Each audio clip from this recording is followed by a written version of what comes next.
Bismillahirrahmanirrahim. Assalamualaikum warahmatullahi wabarakatuh. Sahabatku, akhwa fillah. Siapa yang tidak mengenal seorang wanita yang soleh yang hidup di zaman Rasul Sallallahu Alaihi Wasallam, yaitu Ummu Sulaim. Masya Allah. Ketika Ummu Sulaim ini masuk Islam dan suaminya masih kafir. Ketika pagi-pagi suaminya berangkat kerja mencari nafkah, Ummu Sulaim ini menuntun anaknya yang masih balita, Anas bin Malik, untuk mengucapkan kalimat La ilaha illallah. Suaminya tahu. Begitu suaminya tahu, murka, marah luar biasa. Tapi tetap Ummu Sulaim ini penuh dengan kesabaran menghadapi suaminya. Wahai wanita-wanita yang hidup di akhir zaman ini. Antum sudah merasa menghidupkan qiyamul lail. Sudah melakukan sholat duha, sholat sunnah lainnya. Tapi merasa suami belum mau melakukan sholat 5 waktu, masih lalai, masih meninggalkan. Sabar, berdoa kepada Allah. Antum wanita-wanita yang salihah di akhir zaman ini, yang sudah hijrah, menutup auratnya, menjaga pandangannya, menjaga dirinya, tapi masih punya suami yang masih ahlul ma'asi, bersabarlah sebagaimana sabarnya Ummu Sulaim. Ketika suami Ummu Sulaim ini wafat, di saat itu ada seorang pemuda yang tampan, tinggi, gagah, berotot, dan kaya raya, dan berakhlak baik. Cuma kurangnya satu, masih kafir. Datang melamar Ummu Sulaim. Apa kata pemuda ini?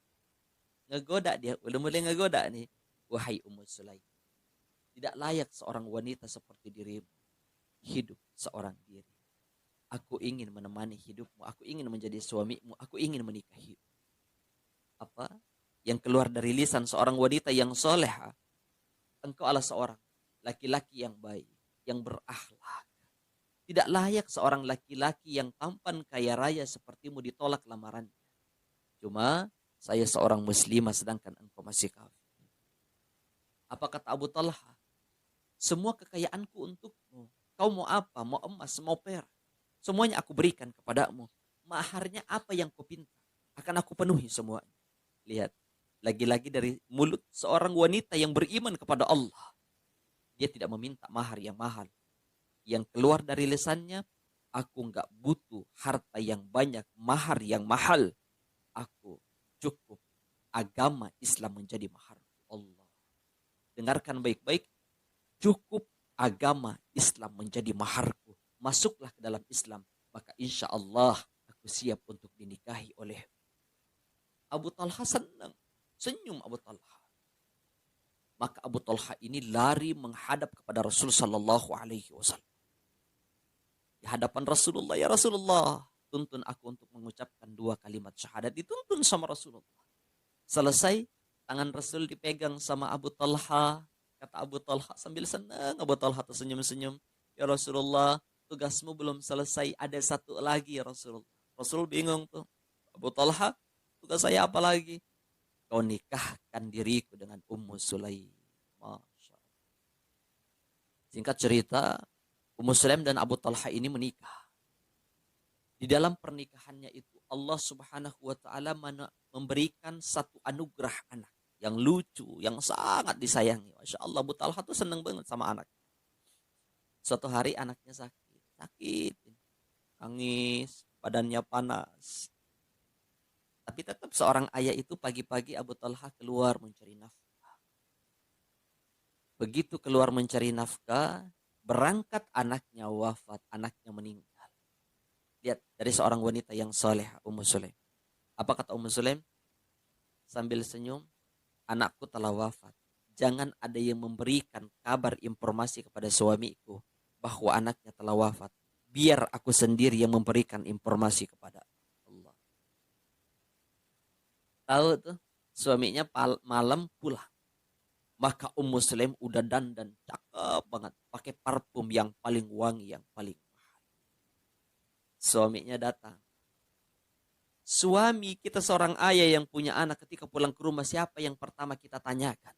Anak kita. Bagaimana kondisinya? Apakah hari ini baik-baik saja? Begitulah yang terjadi sama Abu Talha. Ditanya, bagaimana kondisi anak kita hari ini? Ummu Sulaim tuh senyum, udah cakep banget. Apa kata Ummu Sulaim? Anak kita saat ini kondisinya sangat baik-baik saja dan berada di tempat yang paling baik. Allah. Abu Talha dengar ini tuh seneng. Dia pikir anaknya udah sehat. Padahal udah wafat. Masuk kamar, istri udah cakep, wangi. Oh, Masya Allah, tergoda juga Abu Talha. Terjadilah hubungan suami istri. Selesai semuanya. Masya Allah, sesuai sunnah. Ngobrol santai sama istri. Diusap-usap kepalanya Ummu Sulaim. Kemudian Ummu Sulaim mulai ngomong tuh. Wahai suami, seandainya ada orang yang datang ke rumah kita menitipkan satu barang kepada kita. Esok hari datang lagi nih orang untuk mengambil barangnya.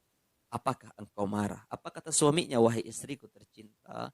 Gak mungkin saya marah. Sedangkan itu hanya titipan, bukan milik kita. Silahkan kapanpun dia ingin ambil titipan yang Allah, yang mereka titipkan untuk kita. Ummu Sulaim meluk suaminya tuh. Kemudian dia mengatakan, wahai suamiku, begitulah anak kita. Anak kita dititipkan kepada kita. Allah hanya menitipkan kepada kita. Dan sekarang Allah sudah ambil. Kaget Abu Talha. Wahai istriku, apakah anak kita telah wafat? Betul wahai suamiku, anak kita telah wafat. Abu Talha langsung marah. Insya Allah pagi-pagi datang lari di hadapan Rasulullah. Ya Rasulullah, Ummu Sulaim kurang ajar. Saya dapat wanita yang kurang ajar. Saya bangga selama ini. Ternyata Masya Allah, anak saya wafat, dia nggak sedih. Dia nggak menginformasikan kepadaku, ya Rasulullah.